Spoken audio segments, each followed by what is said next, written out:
இந்த அரங்கத்திலே அமர்ந்திருக்கிற ஒவ்வொருவரும் தம்மை சுற்றிலும் கூடியிருக்கிற மகளிர் கூட்டத்தை திரும்பி திரும்பி பார்த்துவிட்டு, எத்தனை பிரம்மாண்டமான கூட்டம் இது, இத்தனை லட்சம் மக்கள் குழுமி இருக்கிறார்களே என்று பிரமிப்போடு ஒருவரை ஒருவர் பார்த்து கொண்டு பேசிக் கொண்டிருக்கிறீர்கள். இந்த அரங்கிற்குள்ளே திடலுக்குள்ளே எத்தனை லட்சம் மக்கள் குழுமி இருக்கிறீர்களோ இதைவிட ஏறத்தாழ 20 மடங்கு மக்கள் திருச்சி வெளியிலே திரண்டிருக்கிறார்கள். இது ஏதோ உங்களை உணர்ச்சி வசப்படுத்துவதற்காக, உங்களின் உணர்வுகளை தூண்டுவதற்காக சொல்லப்படுகிற வெற்று வார்த்தைகள் அல்ல. ஒரு சில நிமிடங்களுக்கு முன்னால் உயரதிகாரிகள் நம்மிடத்திலே வந்து சொன்ன வார்த்தை என்ன சொன்னார்கள் தெரியுமா? பொதுவாக இலக்கிய நயம்பட பெரும்பெரும் கூட்டங்களை பல்வேறு வார்த்தைகளில் வர்ணிப்பார்கள். குலுங்கியது கும்பகோணம் என்பார்கள், திணறியது திருச்சி என்பார்கள். கூட்டம் நடத்துகிறவர்களுடைய வாய்களில் இருந்து வருகிற வார்த்தைகள் இவை. ஆனால் இறைவனின் கிருபையினால் எப்பொழுது பார்த்தாலும் எத்தனை லட்சம் மக்கள் குழுமினாலும் சின்ன கூட்டம், குறுகிய கூட்டம், சில ஆயிரங்கள் நிறைந்த கூட்டம் என்று கூட்டத்தின் எண்ணிக்கையை குறைத்து சொல்லுகிற காவல்துறை உயரதிகாரிகள் வந்து சொல்லுகிறார்கள், திருச்சி திணறிவிட்டது. இப்பொழுது வந்து சொன்ன செய்தி, திருச்சி திணறிவிட்டது.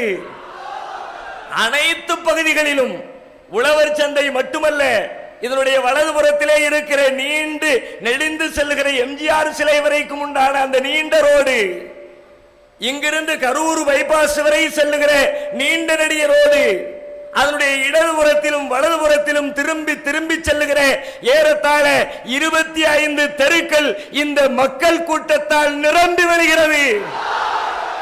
சொல்ல வேண்டிய செய்தி சொல்லப்பட்டு விட்டது. எதற்காக நாம் குழுமி இருக்கிறோமோ, இந்த மகளிர் கூட்டம், இந்த மங்கையர் கூட்டம், இஸ்லாமிய பெண்களின் கூட்டம், எதை இந்த தேசத்திற்கு சொல்வதற்காக, அதிகார வர்க்கத்தின் செவிட்டு காதுகளுக்கு எந்த செய்தியை சொல்ல வேண்டும் என்பதற்காக கூடியதோ, நாம் சொன்னோமோ இல்லையோ, சொல்கிறோமோ இல்லையோ, இங்கே கூடியிருக்கிற இந்த கூட்டமே சொல்ல வேண்டிய செய்தி அனைத்தையும் சொல்லி முடித்து விட்டது. எத்தனை லட்சம் மக்கள் வெளியிலே ஏற்பாடு செய்யப்பட்டிருக்கிறவர்களிடத்திலே போய் நாளைக்கு கேட்டு பாருங்கள். நாளை ஏன் இங்கிருந்து நீங்கள் புறப்பட்டு சென்றதற்கு பிறகு நீங்கள் கேட்க போகிற செய்தி என்ன தெரியுமா? என்ன மாநாடு நடத்தினார்கள்? நம்ம என்ன மாநாடு நடத்துறோம்? திருச்சி மாவட்டத்தின் சார்பில் ஒரு பொதுக்கூட்டம் நடத்தி இருக்கிறார்கள். ஒரே ஒரு மாவட்டம், தமிழகத்திலே இருக்கிற சிறுபான்மை மக்களில் இருக்கிற தமிழ்நாடு தௌஹீத் ஜமாத் என்ற அமைப்பில் இருக்கிற ஏராளமான மாவட்டங்களில் ஒற்றை மாவட்டமாக இருக்கிற திருச்சி மாவட்டத்தின் அழைப்பின் பேரிலே ஒரு பொதுக்கூட்டம் நடக்கிறது. உலகம் நம்புமா? அதிகாரிகள் நம்புவார்களா? ஆட்சியாளர்கள் நம்புவார்களா? நீங்கள் இங்கிருந்து புறப்பட்ட பிறகு அத்தனை பேரும் பேசுவார்கள். குறித்து வைத்துக் கொள்ளுங்கள். என்ன ஏற்பாடு? ஒளிபெருக்கி இல்லை, விளக்கு வசதி இல்லை, தொலைக்காட்சி வழியாக ஒளிபரப்பு செய்யப்படவில்லை, மக்கள் எங்கே கூடினார்கள் என்று தெரியவில்லை, மேடே எங்கிருந்தது என்பதை நாங்கள் அறிந்து கொள்ளக்கூட இல்லை. என்ன கூட்டம் இது என்று அத்தனை பேரும் புலம்ப போகிறார்கள். துவக்கமாக ஒரு கோரிக்கையை, ஒரு செய்தியை உங்களிடத்தில் சொல்லிவிட்டு என் உரைக்கு நான் வருகிறேன். உண்மைதான், இந்த மாவட்டத்தின் அழைப்பை ஏற்று வந்திருக்கிற மக்களுடைய எண்ணிக்கை லட்சோப லட்சம், எண்ணிலடங்காத கூட்டம், எதிர்பார்ப்புகள் ஏராளமான தடவைகள் பொய்த்து போயிருக்கிறது. எத்தனை முறை பொய்த்தாலும் மீண்டும் மீண்டும் ஏற்கனவே கூடிய கூட்டத்தை விட பல்லாயிரம் மடங்கு கூடி மீண்டும் ஒரு முறை நம்முடைய எதிர்பார்ப்பை இந்த கூட்டம் பொய்ப்படுத்தி இருக்கிறது. வெளியிலே இருக்கிற மக்கள் நாளைக்கு பார்த்து தெரிந்து கொள்வீர்கள். உங்களிடத்திலே எங்களின் மனமார்ந்த வருத்தங்களை தெரிவித்துக் கொள்கிறோம். இந்த வருத்தத்தை கூட கூடியிருக்கிற நீங்க தான் கேட்பீங்க. யாருக்காக இந்த வருத்தத்தை நாங்கள் சொல்ல நினைக்கிறோமோ அவர்கள் இந்த வருத்தத்தை செவியேற்க முடியாது. ஏன்னா ஒரு வசதியும் இல்லை. எவ்வளவு செய்யறது? பேரணி என்று அறிவித்தோம். நாளை பல பேர் கேட்பீர்கள், பேரணி என்றீர்கள், துவக்கி வைப்பதாக சொன்னீர்கள், 4:30க்கு ஆரம்பம் என்றீர்கள், எங்கே பேரணி, எப்பொழுது பேரணி, துவக்கியது யார், நடந்தது எப்போது என்று அத்தனை பேரும் கேட்பீர்கள். மக்கள் கூட்டம் கூடினால் பேரணி நடத்தலாம், மக்கள் பிரளயம் ஏற்பட்டால் என்ன செய்வது? இங்கே கூடியது கூட்டம் அல்ல, மக்கள் பிரளயம் திரண்டிருக்கிறது. சகோதரி சொன்னதை போல கடலில்லா திருச்சியிலே ஒரு பெரும் சுனாமி அலை சுற்றி இருக்கிறது. ஏன் இந்த கூட்டம், எதற்காக இந்த ஏற்பாடு? சதிகளை முறியடிக்க. என்ன சதி, யாருக்கு எதிரான சதி? ஆண்டாண்டு காலமாக இந்த தேசத்தை வாழ்கிற முஸ்லிம்களுக்கு எதிராக ஒரு மிகப்பெரிய சதி அரங்கேற்றப்பட்டுக் கொண்டிருக்கிறது. நம்முடைய நாட்டின் அரசியல் சாசன சட்டம் என்ன சொல்கிறது? இந்தியா ஒரு மதச்சார்பற்ற நாடு, ஒரு சமதர்ம சோசலிச குடியரசு. இங்கே வாழுகிற அத்தனை மக்களும் சமமாக நடத்தப்படுவார்கள். இந்த அரசு யாரையும் எந்த மதத்தையும் தூக்கி பிடிக்காது, யாருக்கும் ஆதரவு தராது, யாரையும் ஒதுக்கி பின்னால் தள்ளாது. அனைத்து மக்களையும் சமமாக பாவிக்கிற தேசம் என்று நம்முடைய அரசியல் சாசன விதிகளில் எழுதியிருக்கிறோம். ஆனால் பன்னெடுங்காலமாக இங்கே நடைபெற்றுக் கொண்டிருக்கிற கொடுமை என்ன? முஸ்லிம்களை அடக்குகிற, முஸ்லிம்களுடைய உரிமைகளை பறிக்கிற, முஸ்லிம்களை இந்த தேசத்திலே இரண்டாம் தர குடிமக்களை போல வாழ வைக்கிற ஒரு மிகப்பெரிய சதி இந்த தேசத்தில் அரங்கேறிக் கொண்டிருக்கிறது. ஒன்றா இரண்டா, அதை மட்டுமே ஒரு நீண்ட நெடிய பட்டியலிட முடியும்.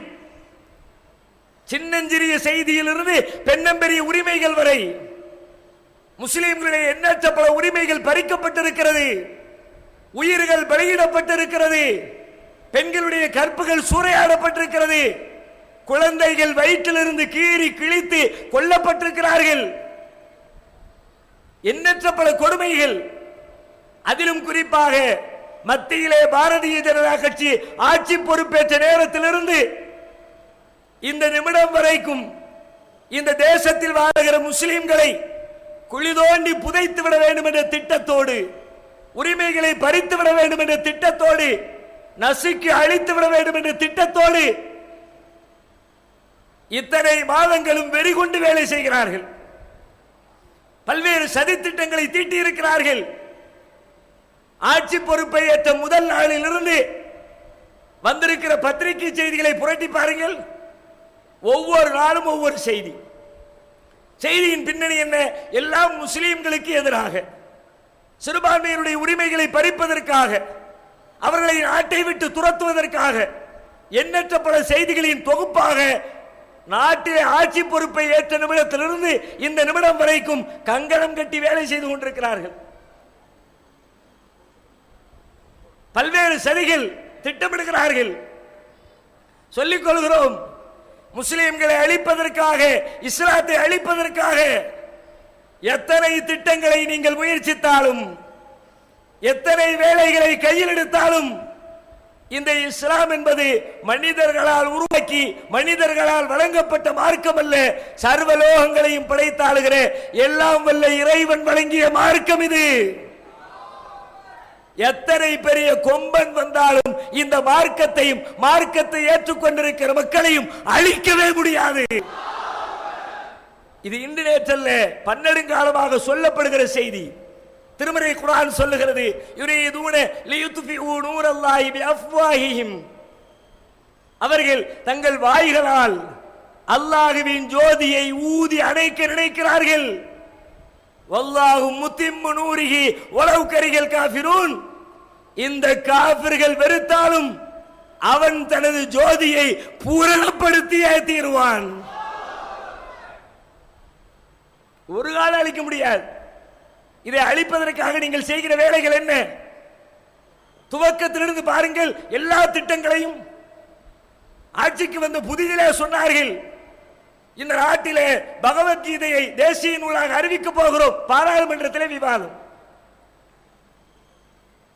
பகவத்கீதை என்பது ஒரு குறிப்பிட்ட மதத்தாருடைய வேத புத்தகமாக நம்புகிறார்கள். அதுவும் மதத்தில் இருக்கிற எல்லா மக்களும் நம்புகிற நம்பிக்கை அல்ல. ஒரு சின்னஞ்சிறிய கூட்டத்துடைய நம்பிக்கை முஸ்லிம்கள் வாழுகிறார்கள், கிறிஸ்தவர்கள் வாழுகிறார்கள், சீக்கியர்கள் வாழுகிறார்கள், யூதர்கள் வாழுகிறார்கள், பார்சிகள் வாழுகிறார்கள், எண்ணற்ற பல மதத்தை சார்ந்தவர்கள் வாழுகிற ஒரு தேசத்தில் ஒரு குறிப்பிட்ட சமூகத்தை சார்ந்தவர்களுடைய ஒரு வேத புத்தகத்தை அனைத்து மக்களுக்குமான தேசிய நூலாக அறிவிப்போம் என்று சொன்னீர்களே, யாருக்கு எதிராக? இதை எதிர்த்து குரல் கொடுக்க போவது யார்? முஸ்லிம்களை தவிர யாரும் இல்லை. நாம தான் களத்துக்கு வருவோம். இந்தியா மதச்சார்பற்ற நாடுன்னு சொல்ற, எந்த தேசம் எந்த மதத்துக்கும் முன்னுரிமை வழங்காத தேசம் என்று இந்தியாவை பற்றி அரசியல் சாசனம் சொல்லுகிறது. இந்த லட்சணத்தில் குறிப்பிட்ட ஒரு மதத்தவர்களுடைய வேத புத்தகத்தை தூக்கி பிடிச்சா என்ன செய்யறது? கொண்டு வருவோம் என்றார்கள். எதிர்ப்பாலை நாடு முழுவதும் பரவியது. மக்கள் கொந்தளித்தார்கள். அனைத்து கட்சிகளும் எதிர்த்து குரல் எழுப்பின. அப்படியே அந்த செய்தி சமாதி கட்டப்பட்டது. எத்தனை முட்டாள்தனமான ஒரு வாதம்! மதச்சார்பற்ற நாட்டில் ஒரு குறிப்பிட்ட மதத்தவர்களுடைய புத்தகத்தை கொண்டு வருவோம் என்று சொல்வது எப்படிப்பட்ட முட்டாள்தனம்! அதற்கு எதிராக வைக்கப்பட்ட கேள்விகள் நாக்கை பிடுங்குகிற அளவிற்கு வைக்கப்பட்டது. ஒரு அறிஞர் தன்னுடைய உரையில குறிப்பிட்டார், சரிப்பா நீ சொல்ற மாதிரி பகவத்கீதையை இந்தியாவுடைய தேசிய நூலாக அறிவிச்சிருவோம். கிருஷ்ணருடைய பகவத்கீதை இந்தியாவின் தேசிய நூல் என்றால் கிருஷ்ணருடைய லீலையை இந்தியாவின் தேசிய விளையாட்டாக அறிவித்து விடுவோமா? அந்த கிருஷ்ண லீலை பொம்பளைங்கெல்லாம் கீழே குளிப்பாங்க, மரத்துக்கு மேல ஏறி உட்கார்ந்துக்குவாரு, வேடிக்கை பார்ப்பாரு, துணிகளை தூக்கிட்டு போயிடுவாரு. பதில் சொல்ல முடிஞ்சிச்சா? ஏன் தேவையில்லாமல் வாயை கொடுத்து இப்படி வாங்கி கட்டிக் கொள்ள வேண்டிய அவசியம் என்ன வந்தது?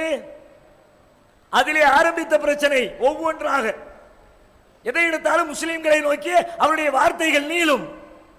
காஷ்மீரில் நடைபெறுகிற கொடுமைகளின் பின்னணி என்ன? இந்த நாட்டிலே வாழுகிற குடிமக்கள், ஆண்டாண்டு காலமாக வாழ்ந்தவர்கள், அவர்களுக்கு உரிமைகள் இருக்கிறது. அரசியல் சாசனம் தனி உரிமையை வழங்கி இருக்கிறது. அதையெல்லாம் காலில் போட்டு நசுக்கிவிட்டு ஆட்சிக்கு வந்த நேரத்திலிருந்து காஷ்மீரிலே அடக்குமுறை அடக்குமுறை அடக்குமுறை. அந்த மக்கள் என்ன செய்தார்கள்? தன்னுடைய சொந்த தேசத்தின் விடுதலைக்காக பாடுபட்டார்கள். அவர்களை பயங்கரவாதிகளாக சித்தரிப்பது, கையிலே ஆயுதம் இல்லை, துப்பாக்கி இல்லை, வெடிகுண்டுகள் இல்லை, கம்புகளையும் கற்களையும் தூக்கி கொண்டு அடக்குமுறை செய்கிற அதிகாரிகளுக்கு எதிராக, ராணுவத்திற்கு எதிராக வீதியிலே வந்து போராடுகிற மக்களை பார்த்து பயங்கரவாதிகள். காஷ்மீரை விட்டு டெல்லியிலே வந்து கொண்டு வைத்தார்களா? மாநில இந்தியாவுடைய வேறு பகுதிகளுக்கு வந்து தீவிரவாத செயலில் ஈடுபட்டார்களா? ஆனா அந்த மக்களுக்கு இந்திய அரசு சூட்டி இருக்கிற பட்டம் பிரிவினைவாதிகள், தீவிரவாதிகள். ஏன் இத்தனை பெரிய கொடுமை? வாழுகிற மக்கள் எல்லாம் முஸ்லிம்கள், வைக்கின்ற கோரிக்கைகளை வைப்பவர்கள் அத்தனை பேருமே முஸ்லிம்கள். பெல்லட் குண்டுகளால் துளைத்து எடுக்கிறார்கள். எத்தனை எத்தனை முஸ்லிம் குடும்ப ஆண்களும் பெண்களும் குழந்தைகளும் பார்வை இழந்து, ஒரு நாளா 2 நாளா, எத்தனை நாள் ஊரடங்கு உத்தரவு, உண்பதற்கு உணவில்லை, குழந்தைகளுக்கு பால் இல்லை, வயோதிகர்களுக்கு மருத்துவம் செய்ய வழி இல்லை, தெருவிலே ஒரு தேவைக்காக 4 பேர் சேர்ந்து நடப்பதற்கு அனுமதி இல்லை. கொடுமையிலும் கொடுமை. யார் செய்கிற கொடுமை? பாரதிய ஜனதா கட்சி ஆட்சி பெற்றதற்கு பிறகு நடைபெறக்கூடிய கொடுமை. வேற ஒண்ணும் கிடையாது. எல்லாரும் முஸ்லிம். இதை தாண்டி வேறு என்ன?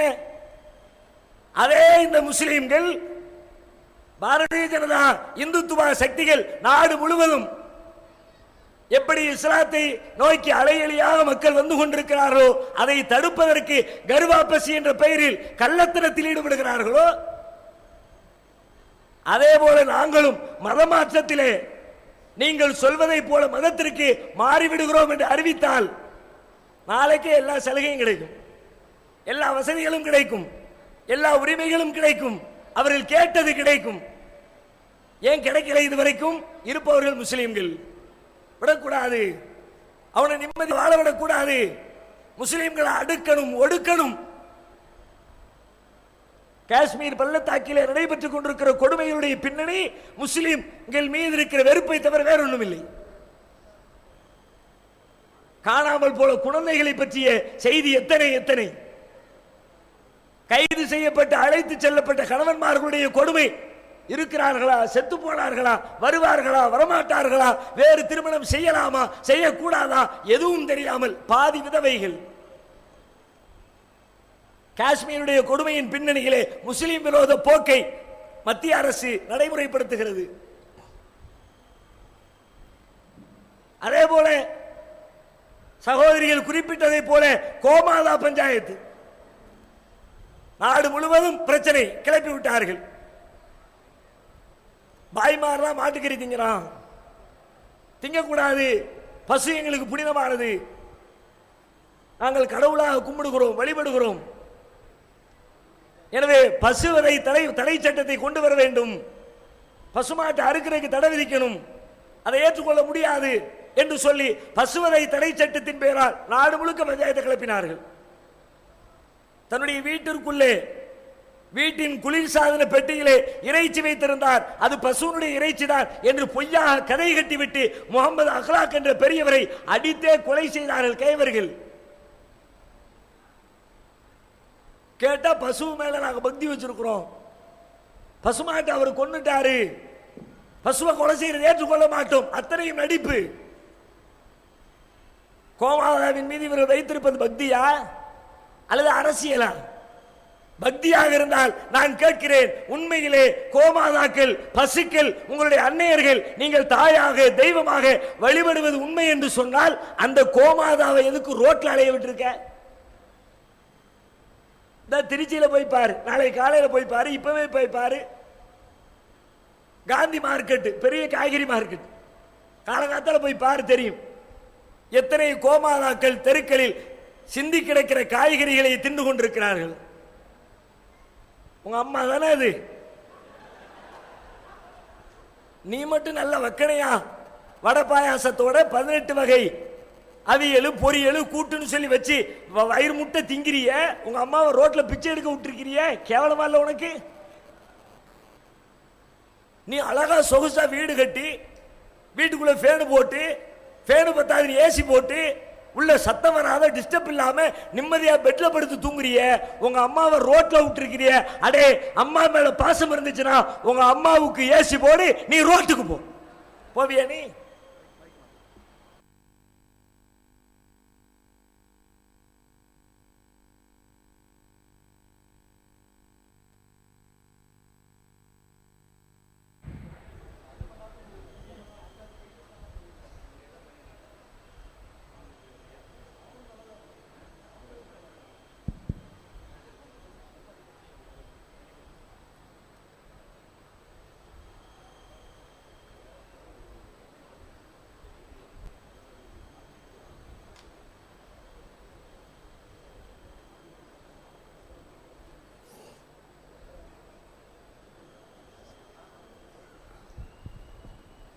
அப்ப பசுவின் பெயரால் நடத்தப்பட்டதெல்லாம் பக்தி அல்ல, ஆன்மீகம் அல்ல, எல்லாம் அரசியல்.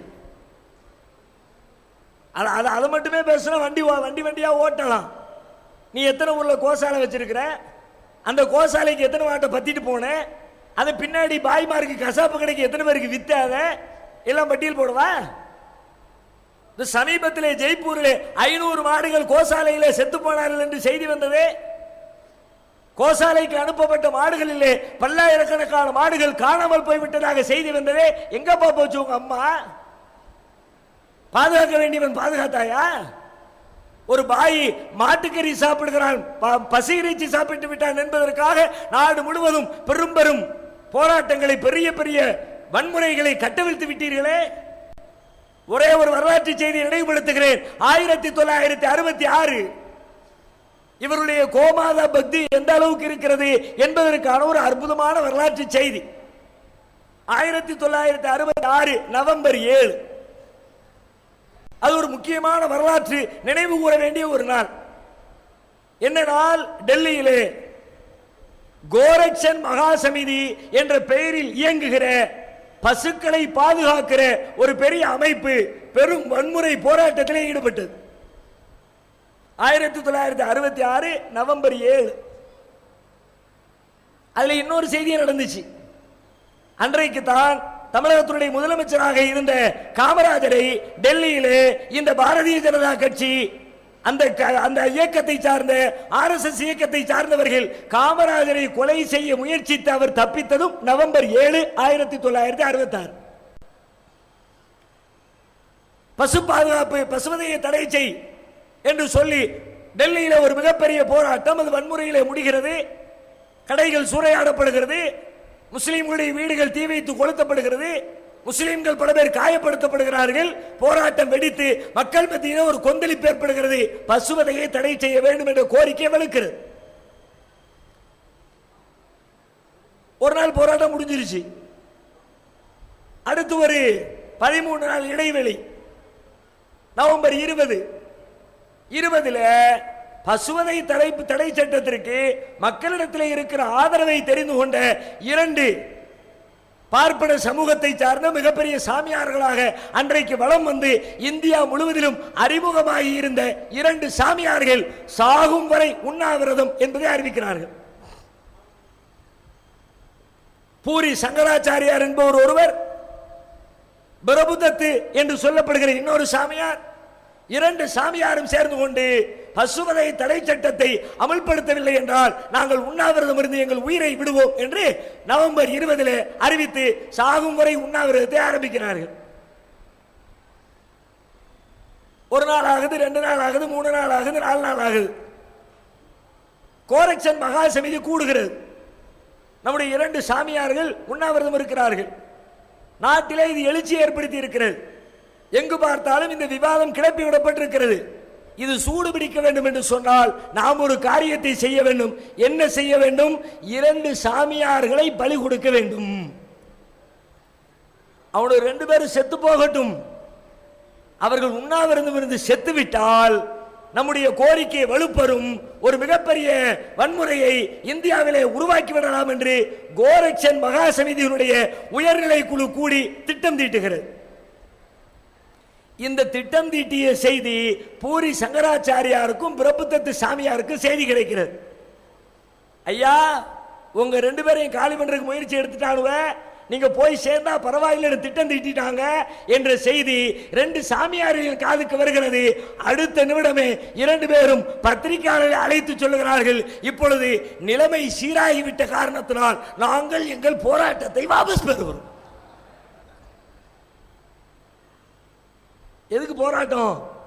கோரிக்கையை நிறைவேற்றுவதல்ல, வன்முறையை உண்டாக்குவது, கலவரத்தை ஏற்படுத்துவது, பிரச்சனையை ஏற்படுத்துவது. அதோடு சரி, உசுர கொடுக்கணும்னா உசுர கொடுத்து எல்லாம் பசுவை காப்பாற்ற வேண்டிய தேவையில்லை என்று சொல்லி அன்றைக்கு கோமாதா அரசியலில் ஈடுபட்டவர்கள் தான் இதே இந்த பாஜக கும்பலுடைய முன்னோர்கள், RSS இயக்கத்தை சார்ந்தவர்கள், இந்துத்துவ சக்திகள். அதிகாரம் கையில் இருந்தால் ஆட்டம் போடுவதற்காக ரோட்டுக்கு வருவார்கள். ஆனால் இந்த இஸ்லாமிய சமுதாயம் அதிகாரம் கையில் இருக்க தேவையில்லை. அடிப்படை குடிமகனாக இருந்து கொண்டு உங்களுடைய அத்தனை அயோக்கியத்தனங்களையும் எதிர்த்து நிற்க நாங்கள் வருவோம். இதோ இங்கே கூடியிருக்கிற மங்கையர் கூட்டம். இங்கே யார் பிரதமர்? இங்கே யார் ஜனாதிபதி? இங்கே யார் மத்திய அமைச்சர்? இங்கே யார் மாநில முதலமைச்சர்? இந்த அமைப்பில் இருக்கிறவர் ஒரு பஞ்சாயத்து போர்டு தலைவராக இருக்கிறாரா? ஒரு வார்டினுடைய மெம்பராக, கவுன்சிலராக இருக்கிறாரா? எந்த பதவியும் இல்லை, அதிகாரம் இல்லை. அதிகாரத்துடைய உச்சபட்சமான எந்த இடத்திலேயும் இந்த மக்கள் யாரும் இல்லை. ஆனால் எங்கள் உரிமைகளில் கை வைக்க நினைத்தால், இஸ்லாமிய ஷரியத்தை பறிக்க நினைத்தால், அதிகாரம் இல்லை என்றாலும் இழப்பதற்கு எங்களிடத்திலே உயிர் இருக்கிறது என்ற கோஷத்தோடு களத்திற்கு வந்திருக்கிறார்கள். கொடுக்க தயார். எதிர்த்து நின்று எங்களோடு போட்டியிட்டு நீ ஜெயிக்க முடியும் என்று சொன்னால் உன்னோடு போட்டியிடுவதற்கு நாங்கள் தயார். கோமாத அரசியல் என்ற பெயரால் கோமாளித்தனத்தை அரங்கேற்றினீர்கள் முஸ்லிம்களுக்கு எதிராக. பேச்சுக்கள் என்றால் எங்கு பார்த்தாலும் வன்முறை பேச்சு. எப்படிப்பட்ட வன்முறை? பாரத் மாதா கி ஜெய் சொல்லு. எங்க பார்த்தால் நீங்க லிஸ்ட் போட்டீங்கன்னு வச்சுக்குவோம். இடையிடையே தமிழகத்தில் எல்லா இடங்களையும் சில குறிப்பிட்ட வாரங்களை அறிவிப்பார்கள். போக்குவரத்து வாரம், சாலை பாதுகாப்பு வாரம். அந்த மாதிரி பாரதிய ஜனதா கட்சி ஆட்சி பொறுப்பேற்ற நாளிலிருந்து ஒவ்வொரு டைட்டில கொடுத்து ஒவ்வொரு வாரம்னு போட்டுருவான். இது பாரத் மாதா கி ஜெய் வாரம், ஒரு வாரம் ஓடும். எல்லாரும் சொல்லு, சொல்லாட்டி விட மாட்டோம், தலை எடுப்போம், நாக்கு எடுப்போம், பாகிஸ்தானுக்கு போ. அவர் சொல்ல மாட்டேன்டார். யாரு? அசதுத்தீன் உவைசி. பாரத் மாதா கி ஜெயலாம் சொல்ல முடியாது. அதை என்ன நான் சொல்லணும்? நான் ஒரு இஸ்லாமியன், இறைவனை வணங்குகிறவன், வணக்கத்திற்குரிய இறைவன் ஒருவன் மட்டுமே என்று நம்புகிறவன். நான் இல்லாத மாதாவை நான் ஏண்டா ஜெய போடணும்? உங்க மாதா தெரியுது, எங்க மாதா தெரியுது, ஊர்ல இருக்கிற எல்லா மாதாவும் தெரியுது. எங்கடா இருக்கிறா அந்த பாரத் மாதான்னு கேள்வி கேட்டாரு உவைசி. யோக்கியம் என்ன செய்யணும்? இந்த இருக்காப்பா எங்க மாதான்னு காட்டணுமா இல்லையா? பாரத் மாதா இதோ இருக்கிறார். ஒண்ணு இல்ல சொல்லலாட்டி நாக்க வெட்டுவேன். யார் அசதுத்தீன் உவைசியுடைய தலையை எடுத்துட்டு வர்றாங்களோ அவங்களுக்கு 1 கோடி ரூபாய் பரிசு. இந்த பரிசு திட்டத்தை கேட்டவுடனே முஸ்லிம்கள் எல்லாம் அலறி விடுவார்கள், பயந்து விடுவார்கள். உடனே பாரத் மாதா சொல்லி விடுவார்கள் என்ற எண்ணத்தில் தானே இந்த மிரட்டலை விட்டீர்கள். தௌஹீத் ஜமாத் மறுமொழி சொன்னது, நீ என்னடா தலையெடுக்கிறங்கிற? அவர் தலையில இருக்கிற ஒத்த முடிய புடுங்கிட்டு வேண்டி பாரு. ஒரு முடிய புடுங்கு. நம்ம லோக்கல் லாங்குவேஜ்ல சொன்னா தெளிவா இருக்கும். ஆனா சொல்றதுக்குரிய சபை இது இல்லை. நீ புடுங்கி காட்டு. நாங்கள் என்ன 100 ஆண்டுகளுக்கு பிந்தையவர்கள் என்று எண்ணிக்கொண்டீர்களா? குட்ட குட்ட குனிந்து கொண்டிருப்போம் என்று எண்ணிக்கொண்டீர்களா? இத்தனை ஆண்டு காலம் பட்ட பாட்டிலே உங்களை எப்படி எதிர்கொள்ள வேண்டும் என்ற பாடத்தை படித்து திரண்டு நிற்கிற மங்கையர் கூட்டமடா இது. நீ எந்த ரூட்ல வர்றியோ அதே ரூட்ல சகோதரி சொன்னதை போல முல்லை முள்ளால் எடுக்கிற கலையை கற்றுக்கொண்டு இன்றைக்கு நாங்கள் களத்திலே நிற்கிறோம். நீ என்ன ரூட்ல வா, சட்டம் எங்களுக்கு அனுமதிக்கிறது. என்கவுண்டர் என்ற பெயரால் எத்தனை பேரை போட்டு தள்ளி இருக்கிறீர்கள்? மத்திய பிரதேஷ் போபால் 8 முஸ்லிம் வாலிபர்கள் சிறையிலிருந்து தப்பித்து விட்டார்கள் என்று பொய்யான காரணத்தை சொல்லி என்கவுண்டர் செய்திருக்கிறீர்கள். தப்பிக்கிறவர்கள் 3 மணிக்கு தப்பிக்கிறாங்களாம். மத்திய பிரதேச அரசு 15 லட்சம் ரூபாய் பரிசு அறிவிக்குது. தப்பிச்சு போனவங்களை காட்டி கொடுத்தா 15 லட்சம் ரூபாய் காட்டி கொடுக்குறாங்களாம். கிராம மக்கள் எப்ப காட்டி கொடுக்குறாங்களா? காலையில 11 மணிக்கு காட்டி கொடுக்குறாங்களாம். தப்பிச்சு போனது நைட்டு 3 மணி. இந்த செய்தி அறிவிச்சு போய் சேர்றதுக்கு 1 நாள் ஆயிரும். ஆனால் நிலைமை என்ன? காலையில் 3 மணிக்கு தப்பித்தார்களாம், அதிகாலை 11 மணிக்கு காட்டி கொடுத்தார்களாம். உடனே நேருக்கு நேராக சண்டை நடந்ததாம்.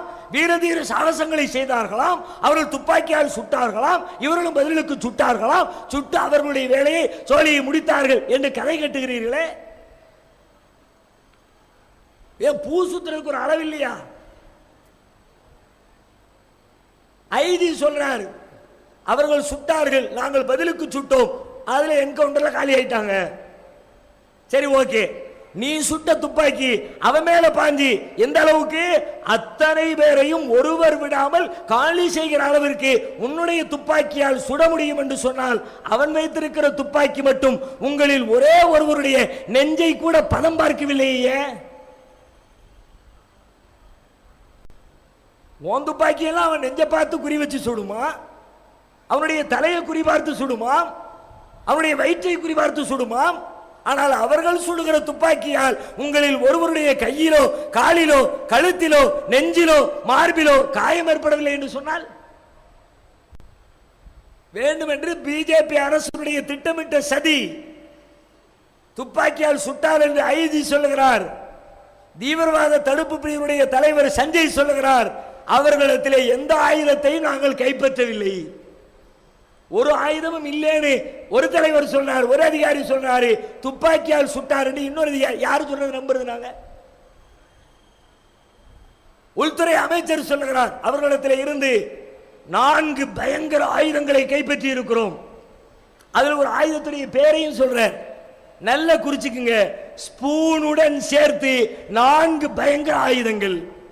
ஸ்பூனு குலாப் ஜாம பிச்சு சாப்பிடுவீங்கல்ல, பிள்ளைங்களுக்கு ஊட்டுவீங்கல்ல, அந்த ஸ்பூனோடு சேர்த்து 4 பயங்கர ஆயுதங்கள் அவர்களிடமிருந்து கைப்பற்றப்பட்டிருக்கிறது. இந்த ஆயுதத்தை வச்சு அவன் ஒன்னு துப்பாக்கியால ஒன்னு சுட்டான். இந்த ஆயுதத்தை வச்சு உங்களுக்கு இடையில சண்டை நடந்துச்சு. என்கவுண்டர் என்ற பெயரால் போலியாக நீங்கள் முஸ்லிம்களை கொன்று குவிக்கிற வேலையில் ஈடுபடுகிறீர்கள். என்கவுண்டர் என்பது காவல்துறைக்கு மட்டும் சட்டம் வழங்கிய அதிகாரம் அல்ல, இந்த தேசத்திலே வாழ்கிற அத்தனை குடிமக்களுக்கும் இருக்கிறது. ஒன்றே ஒன்றை சொல்லிக் கொள்கிறோம், துப்பாக்கியால் சுட்டால் உங்கள் துப்பாக்கி மட்டுமல்ல, எங்கள் துப்பாக்கியும் செய்ய வேண்டிய வேலையை செய்து தீரும். நாங்கள் வன்முறையாளர்கள் அல்ல, தீவிரவாதத்தை ஆதரிக்கிறவர்கள் அல்ல, அதை நோக்கி மக்களை சுப்பி விடுகிறவர்கள் அல்ல. எங்களை அப்படிப்பட்ட பாதையை நோக்கி நீங்கள் தள்ளிவிடாதீர்கள் என்றுதான் உங்களை நாங்கள் எச்சரிக்கிறோம். எத்தனை உயிர்கள், முஸ்லிம்களுடைய உயிர்கள் அடுக்கடுக்காக. பாரத் மாதா கி ஜெய் முடிஞ்சிச்சு, அதுக்கப்புறம் மத்திய அமைச்சர்களுடைய ஸ்டேட்மெண்ட் பிறக்குது. ஒவ்வொருவரும் ஒவ்வொரு வகையான ஸ்டேட்மெண்ட். 2 குழந்தைகளுக்கு மேல எந்த முஸ்லிமாவது புள்ள பெற்றுக்கிட்டாம்னா அவனுடைய வாக்குரிமையை ரத்து செய்ய வேண்டும், மத்திய அமைச்சர் அறிவிக்கிறார். ஏன் உடம்புல தெம்பு இருக்குது, புள்ளைய வளக திராணி இருக்குது, எத்தனை புள்ள பெத்தா உனக்கு என்னடா வந்துச்சு? அடே துப்பு கட்ட விட உனக்கு ஏழலைன்னா இந்த நாட்டில் வேற எவனும் புள்ள பெற்றுக்க கூடாதா? 2 குழந்தைகளுக்கு மேல் பெற்றால் வாக்குரிமையை ரத்து செய்ய வேண்டும். ரத்து செய், உன்னிடத்திலே நாங்கள் கேட்கிறோம், எங்கள் வாக்குரிமையை ரத்து செய்து பார்.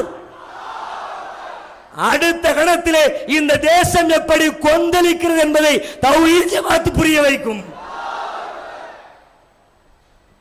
எங்களுடைய நம்பிக்கையோடு விளையாடுகிறீர்களா? எங்களுடைய வாழ்வுரிமையோடு விளையாடுகிறீர்களா? இந்த தேசத்தை எப்படி நாங்கள் கட்டி எழுப்பி இருக்கிறோம்? உங்கள் கைகளில் கொடுத்து விட்டு அதை சின்னாபின்னமாக்கி வேடிக்கை பார்க்க மாட்டோம். மத உரிமையில் தலையிட நினைத்தால் எப்படிப்பட்ட கொம்பனாக இருந்தாலும் அவனை எதிர்த்து நாங்கள் களம் கண்டே தீருவோம். பொது சிவில் என்பது என்ன?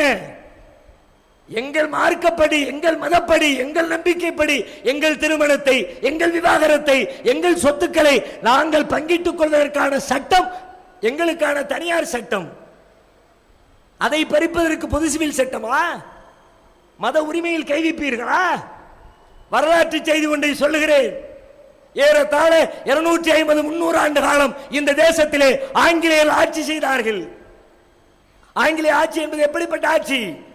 கொடுங்கோல் நிறைந்த ஆட்சி, இந்திய மக்களுடைய உரிமைகளை பறித்த ஆட்சி, இந்தியர்களுக்கு மிகப்பெரிய தொல்லைகளை தொடர்ந்து கொடுத்த ஆட்சி. அப்படிப்பட்ட ஆட்சியை அதிகார முனையிலே நிகழ்த்தி கொண்டிருந்த ஆங்கிலேயர்கள் 300 ஆண்டு கால இடைவெளியில் இந்த நாட்டை விட்டு துரத்தி அடிக்கப்பட்டார்கள். துரத்தி அடிக்கப்பட்ட வரலாற்றின் பின்னணி என்ன?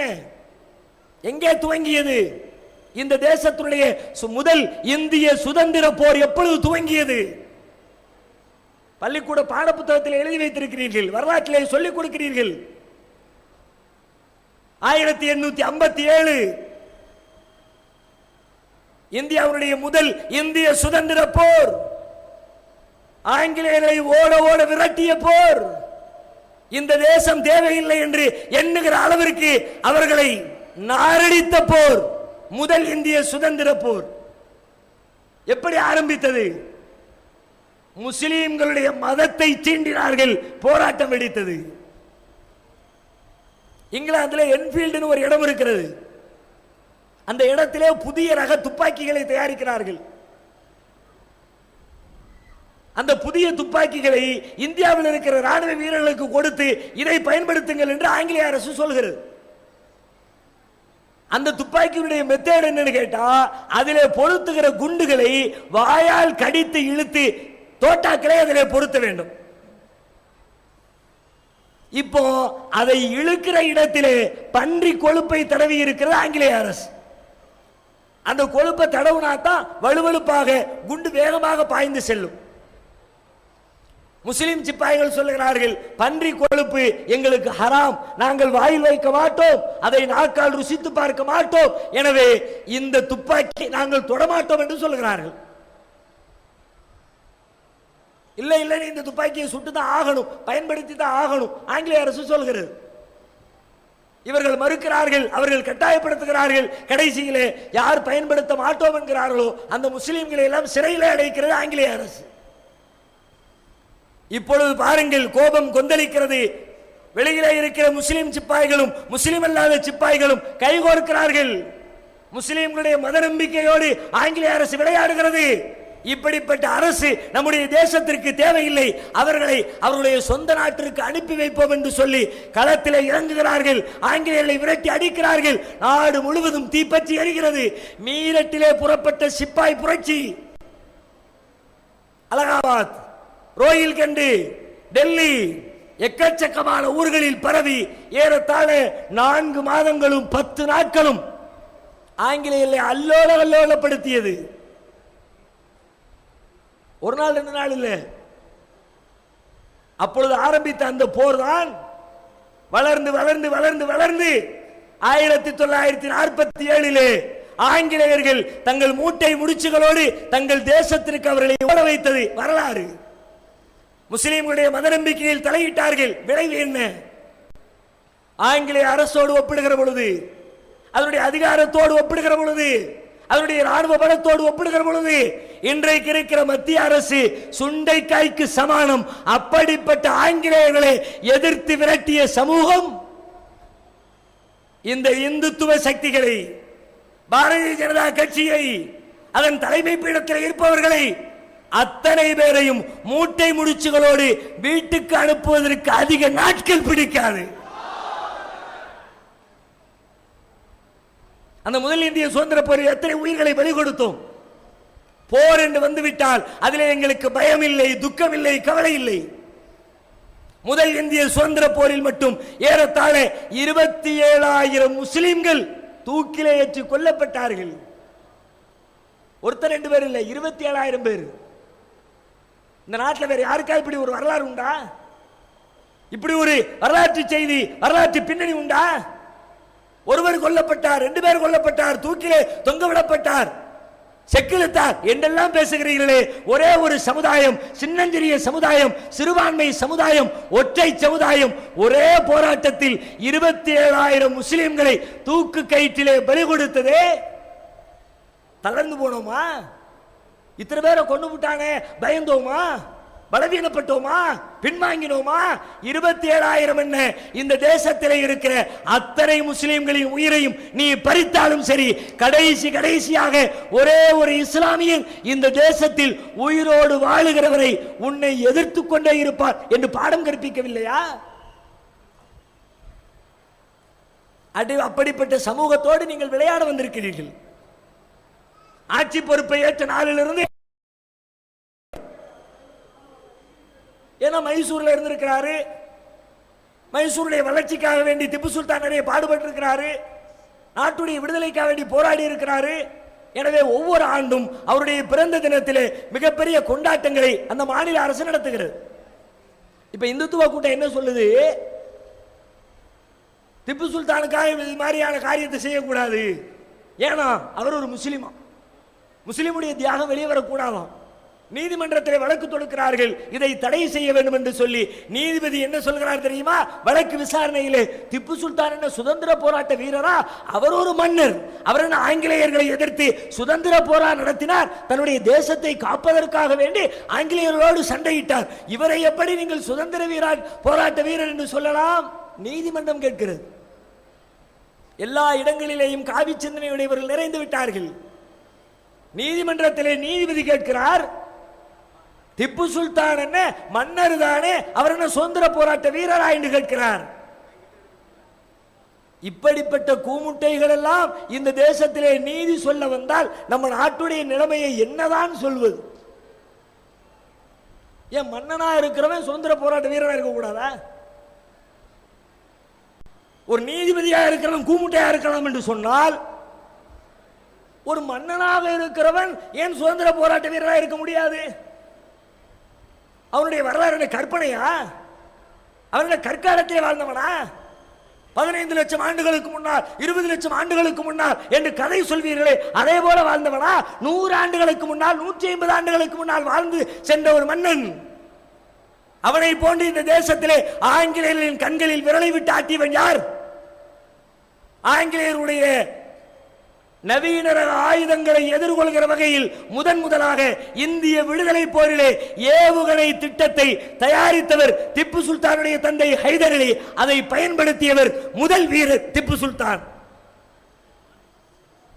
நீங்கள் எல்லாம் கொண்டாடுகிறீர்களே தலையில் தூக்கி வைத்த அப்துல் கலாம். அக்கினி சிறகுன்னு ஒரு புத்தகம் எழுதியிருக்கிறார், படிச்சு பார்.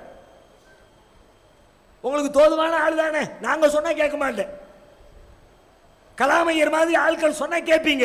எழுதியிருக்கிறார், படித்து பாருங்கள். கலாம் சொல்லுகிறார், நான் அமெரிக்காவுடைய நாசாவிற்கு சென்றிருந்தேன். அதனை தொடர்ந்து அங்கிருக்கிற ராணுவ கூடத்திற்கு சென்றிருந்தேன். ராணுவ கூடத்துடைய முகப்பு அறையிலே ஒரு மிகப்பெரிய ஓவியம் ஒன்று வரையப்பட்டிருந்தது.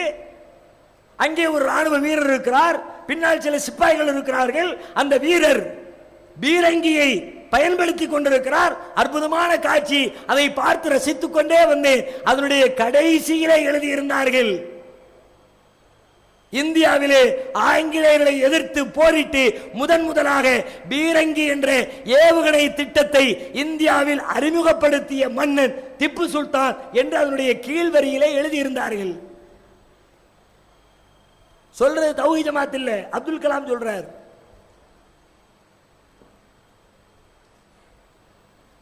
அந்நியன் கொண்டாடுகிறான், ஆங்கிலேயன் கொண்டாடுகிறான், அமெரிக்கன் கொண்டாடுகிறான். உனக்கு என்ன வந்துச்சு? திப்பு சுல்தானால் உனக்கு ஏற்பட்ட கேடு என்ன சொல்லு? திண்டுக்கல்லிலே திப்பு சுல்தானுக்கு மணிமண்டபம் கட்ட போகிறேன் என்று முதலமைச்சர் ஜெயலலிதா அவர்கள் அறிவிக்கிறார்கள். மணிமண்டபத்தை கட்டுவதா வேண்டாமா அது இரண்டாவது விஷயம். ஆனால் கட்ட போகிறோம் என்று அறிவித்த உடனே தமிழகத்திலே இருக்கிற இந்துத்துவ சக்திகள் ஓ என்று குதித்தார்கள். திப்பு சுல்தானுக்கு மணிமண்டபமா? ஏற்றுக்கொள்ள முடியாது. அவன் நாட்டுக்கு விரோதி. திப்பு சுல்தானுடைய வரலாறு தெரியும். நான் கேட்கிறேன், இவன் சுதந்திர போராட்ட வீரர் இல்லை என்று நீங்கள் சொல்வது உண்மையாக இருந்தால், நீங்கள் எழுதி வைத்திருக்கிற விடுதலை போராட்ட வரலாற்று வீரர்களுடைய வரலாற்றை எடுத்து விடுவோமா? ஓம் பார்வையிலே யாரா வீரன்? நாட்டுக்காக தன்னுடைய நாட்டை காப்பதற்கு அவன் போரிட்டான் என்று சொன்னால், ஜான்சி ராணி லட்சுமிபாய் என்று சொல்லி மிகப்பெரிய போராட்ட வீராங்கனை என்று வர்ணிக்கிறாயே, அந்த பெண்மணி எப்படி சுதந்திர போராட்ட வீராங்கனை ஆனார்? பிரிட்டிஷ் கவர்மெண்ட் ஒரு சட்டம் கொண்டு வர்றான், வாரிசு இழப்பு சட்டம். யாருக்கு, எந்த மன்னருக்கு பிள்ளை இல்லையோ அவங்க ஆட்சி முடிஞ்ச உடனே தத்து பிள்ளை எடுக்கக்கூடாது, பிரிட்டிஷ்காரங்க கவர்மெண்ட் கொடுத்துடணும். அதை ஏத்துக்க முடியாதுன்னு ஜான்சி ராணி லட்சுமிபாய் சண்டையிட்டார். பாட புத்தகத்திலே ஜான்சி ராணி சுதந்திர போராட்ட வீரர் என்கிறீர்களே, பால கங்காதர திலகரை தலையில் தூக்கி வைத்து கொண்டாடுகிறீர்களே, விநாயகர் சதுர்த்தியின் பெயரால் மிகப்பெரிய கலவரத்தை உண்டாக்குவதற்கு வித்திட்டு கொடுத்து விட்ட பால கங்காதர திலகர் அவர் சிறையில் இருந்தால் பெரிய போராட்டத்தை நடத்தினார், ஆங்கிலேயர்களை எதிர்த்தார். ஏன் எதிர்த்தார்? ஏன் சிறை சென்றார்? வரலாறு சொல்லுகிறது. அவருடைய ஆங்கிலேயர்களின் காலத்திலே ஒரு பிளேக் நோய் ஒன்று ஏற்படுகிறது. நோய்க்கு என்ன காரணம்? மருத்துவர் குழு ஆராய்ச்சி செய்கிறது. குழுவினுடைய ஆராய்ச்சி முடிவு சொல்கிறது, எலிகள் தான் இந்த நோய்க்கு காரணம், எனவே எலிகள் கொல்ல வேண்டும் என்று அந்த குழு அறிக்கை தருகிறது.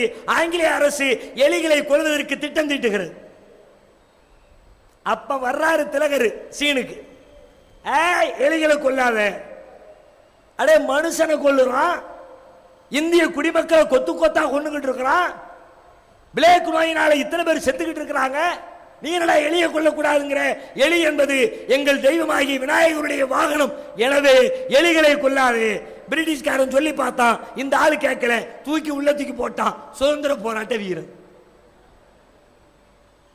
வாஞ்சிநாதன் தலையில் தூக்கி வச்சு கொண்டாடுறிய, வாஞ்சி மணியாச்சி ஏன்பா வீரரு ஆஸ்துரையை சுட்டு கொண்டார், எனவே மிகப்பெரிய வீரர். அப்படியா? சுட்டு கொண்டிருந்தா வீரம் தான். ஏன் சுட்டு கொண்டான்? அவனே சொல்லுகிறான், ஆஸ்துரையை சுட்டுக் கொண்ட வாஞ்சிநாதன் ஆசை சுட்டுவிட்டு தன்னுடைய துப்பாக்கியால் தன் தலையிலே சுட்டு தற்கொலை செய்து கொள்கிறான். அதற்கான காரணத்தை சட்டப்பையில் எழுதி வச்சுட்டு சாவுறான். என்ன காரணம்? வேறொன்றும் இல்லை. இந்த ஆஸ்துரை சனாதன தர்மங்களை அழிக்கிறார், உடன்கட்டை ஏறுவதை தடுக்கிறார், இந்து பெண்களுக்கு மறுமணம் செய்வதை வலியுறுத்துகிறார், மேல் சாதி கீழ் சாதி இருக்கக்கூடாது என்கிறார், இந்து மதத்தினுடைய தர்மங்களை அழிக்க நினைக்கிறார். எனவே இந்த ஆஸ்துரையை நான் சுட்டுக் கொண்டேன் என்று வாஞ்சிநாதன் சொல்லுகிறான். இதற்காக சாதியை காப்பதற்காக துப்பாக்கி தூக்கிய வாஞ்சிநாதன் சுதந்திர போராட்ட வீரன். ஆனால் ஆங்கிலேயர்களின் கண்களில் விரல் விட்டு ஆட்டிய திப்பு சுல்தான் அவர் ஒரு மன்னரா? வரலாற்றை திரிக்கிறீர்கள், பொய்யான வரலாற்றை கற்பிக்கிறீர்கள். பாபர் மசூதி இடித்துவிட்டு இந்தியாவின் அவமான சின்னம் என்றீர்கள்.